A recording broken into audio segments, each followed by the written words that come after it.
சுபாஷ் சந்திர போஸ் அவருடைய படை தளபதியாக இருந்த திரு முத்துராமலிங்கர் தமிழகத்திலிருந்து முதலாக சென்ற தளபதியாக சென்றவர் முத்துராமலிங்க தேவரையா என்பது அனைவரும் அறிந்த விஷயம்.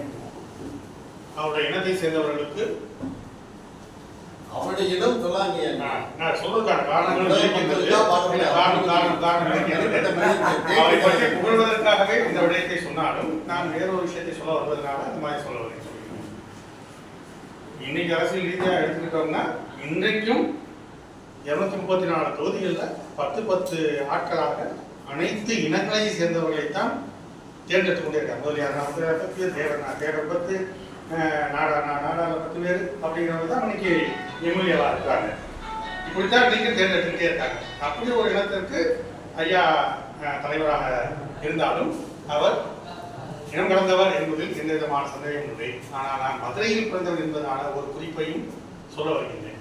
காமராஜர் ஐயாவை காப்பாற்றியவர் தேவரையா என்பதில் அவருக்கு அந்த சொல்லாடல் இருந்தது. அவர் சொன்ன உடனே அடுத்து அவர் இனத்தை சேர்ந்தவர்கள் யாரும் காமராஜரை தொடரவில்லை என்பது உண்மைதான். அது ஏற்றுக்கொள்ள வேண்டிய விஷயம். ஆனால் வழிநடக்கும் தொண்டர்கள் இன்று அப்படி இருக்கிறார்களா என்றால் அப்படி இல்லை.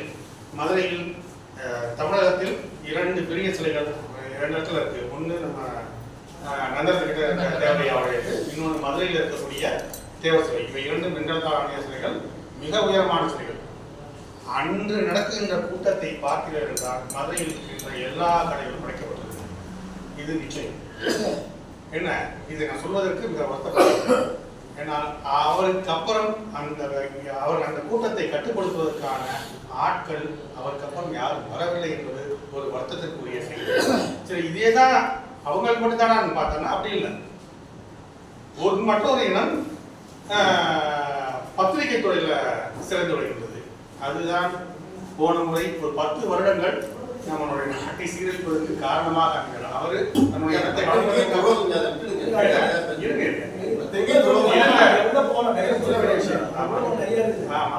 பத்திரிகை துறை தமிழ்நாடு முழுவதும் எல்லா இடத்தையும் போய் சேர்கின்ற ஒரு பத்திரிகை. அது எப்படி நம்மளை சீரழித்தது என்பது எல்லோரும் அறிந்தவர்களுடைய வடபுலத்தை சேர்ந்த பாண்டியர்களை வைத்து நிறைய பேட்டிகளை எடுத்து இன்னைக்கு நம்ம எந்த நிலைமையில் இருக்கிறோங்கிறது தெரிஞ்ச விஷயம். ஆக ஒவ்வொரு சங்கங்கள் மூலமாகத்தான் இன்று அரசியலமைப்பு இருந்து கொண்டே இருக்கின்றது. ஆனால் அந்த தலைவர்களை எல்லாம் நாம் இழந்து விட்டோம். இனி அவர்களுக்கு அப்புறம் ஒவ்வொரு இனத்தை சேர்ந்தவர்களுக்கும் ஒரு தலைவர் வந்து அந்த இனத்தை கட்டுப்படுத்துவதற்கு உரிய தலைவர்களாக இருக்க வேண்டும். அப்படிப்பட்ட தலைவர்கள் நாம் இழந்து விட்டோம். இனி மீண்டும் அப்படிப்பட்ட தலைவர்கள் வர வேண்டும் என்பதையும் கேட்டுக்கொண்டு இப்பொழுது நன்றி உரைக்குறை செல்வோம்.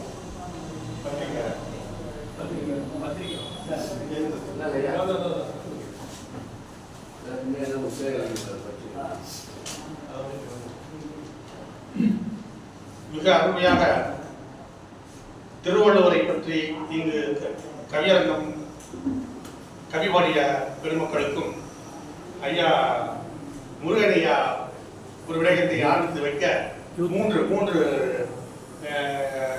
தமிழ் மன்னர்கள் அவரிடம் கேட்ட ஒரு விடயத்திற்கு 3க்கான விளக்கத்தை கூற அதற்கான விளக்கமாக இன்று விருது வாங்கிய ஐயா ஜீவகன் ஐயா ஒரு விளக்கத்தை கூற அந்த விளக்கத்தில் ராவணனுடைய மதிப்பை குறைத்து பேசிவிட்டாரே என்று வருத்தப்படக்கூடிய அளவில் பேசிய திரு நாகராஜன், அதாவது இலக்கியத்திலும் இலக்கணத்திலும் கற்று தேர்ந்த ஒரு கூட்டம் இங்கு ஒன்றிருக்கின்றது.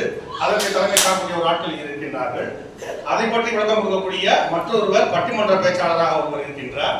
அந்த பட்டிமன்ற பேச்சாளருக்கு எதிர்வினையாற்றக்கூடிய படிப்பறிவே எனக்கு இல்லை என்று சொல்லக்கூடிய அவருக்கு மற்றொரு நாட்டை ஆளக்கூடிய ஒரு தலைமை கொடுத்திருந்தவருடைய உரைகளை எடுத்து ஐயா என்னிடம் இந்த பாட்டை ஒரு கவிஞன் சொல்லியிருக்க அந்த நாட்டை ஆண்ட கவிஞன் ஒருவன் உரையாக போயிருக்கிறான் என்று சொல்லக்கூடிய அளவுக்கு இருக்கக்கூடிய நாகராஜன் ஐயா என்று ஒருத்தர் இருக்கின்றார் என்பதாக இங்க பாருங்க. இப்படிப்பட்ட ஒரு பெரும் கூட்டத்தை இணைக்கக்கூடிய ஒரு விடயம் வைமாகுமார் ஐயா.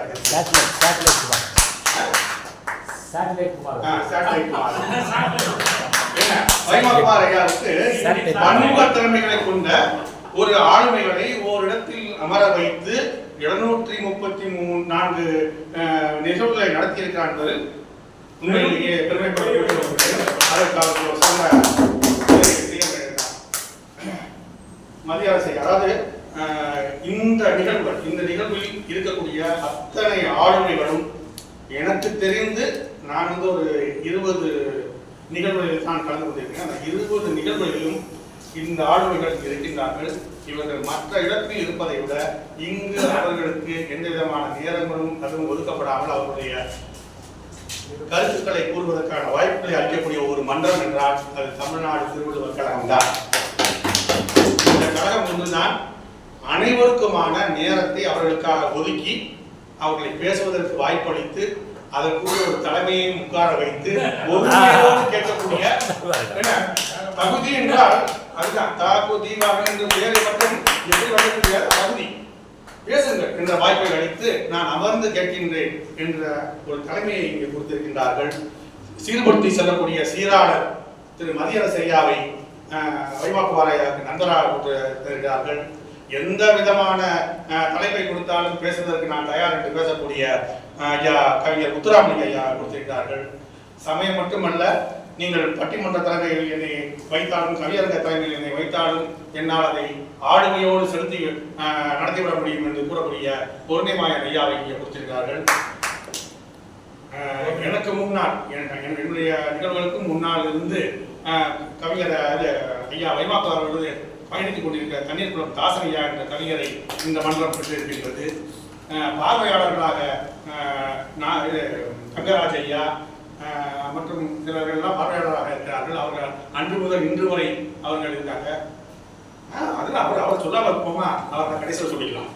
என்ன இசைக்கவி அதாவது ராகங்களை கூறி கர்நாடக இசையில் தன்னுடைய வீச்சை காமிக்கக்கூடிய திருக்குறளை கர்நாடக இசையில் ராகங்களை கூறி பாடக்கூடிய திறமையுடைய ஐயா பத்மநாபன் ஐயா அவர்கள் இங்கிருக்கும் அதே காலகட்டத்திற்கு நேரத்தில் என்ன எனக்கு இசை தெரியாது, தமிழ் மட்டுமே தெரியும், அது சினிமா துறை சேர்ந்த ஒரு இசையோ இல்ல அது மற்ற பாடல்களை நாம் பின்பற்றிய இசையையோ எடுத்து தன்னுடைய வீரியமிக்க வரிகளால் பாடக்கூடிய திறமை மிக்க நந்தன் என்ற ஒரு விடயத்தை பெற்று இந்த கடவுள் என்ன இவரை போன்றவர்கள் பாரதியாருக்கு அப்புறம் அந்த வீச்சோடு நமக்கு ஒரு தேசிய உணர்வை கூட்டக்கூடிய தன்மை படைத்தவர் நந்தனையார். இவரெல்லாம் இன்னும் பெரும் புகழை அடைய வேண்டும்.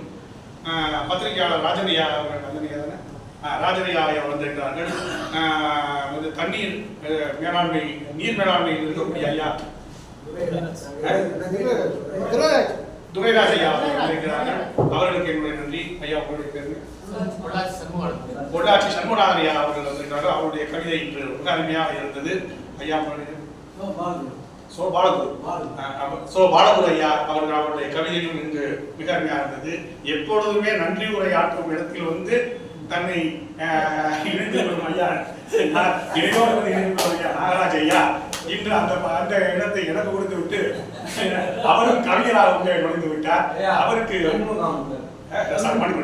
சண்முகம் ஐயா நாகராஜையோட இது பாடுபடுத்துது.